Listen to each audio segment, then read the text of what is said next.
আমি এখন আছি কুমিল্লা জেলার ময়নামতির রাজবাড়ি, যা স্থায়ীভাবে রানী ময়নামতির প্রাসাদ নামে পরিচিত বা রানীর বাংলা নামেও পরিচিত। বাংলাদেশের কুমিল্লা জেলার লালমাই ময়নামতি পাহাড়ের উত্তরাংশে অবস্থিত এটি অত্যন্ত গুরুত্বপূর্ণ প্রত্নতান্ত্রিক স্থান।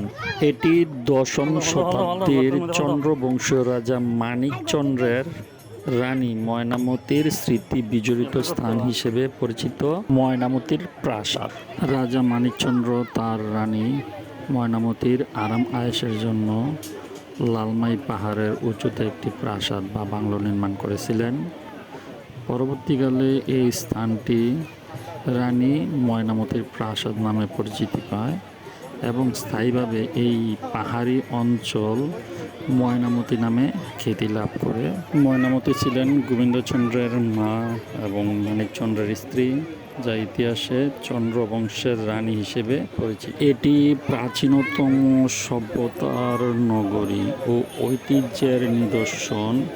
রানী ময়নামতির প্রাসাদ, রানীর এই প্রাসাদকে ঘিরে পাহাড়ের এই অংশ এবং স্থানীয় ইউনিয়নের নামকরণ করা হয় ময়নামতি নামে। এখানে প্রায় 10 একর আয়তনের এই প্রত্নতান্ত্রিক কেন্দ্রটি অন্যান্য পুরাকৃতির সঙ্গে বৈসাদৃশ্যপূর্ণ নিয়ে বয়ে আছেন ময়নামতির স্মৃতি বিজড়িত সেই ময়নামতি প্রাসাদ।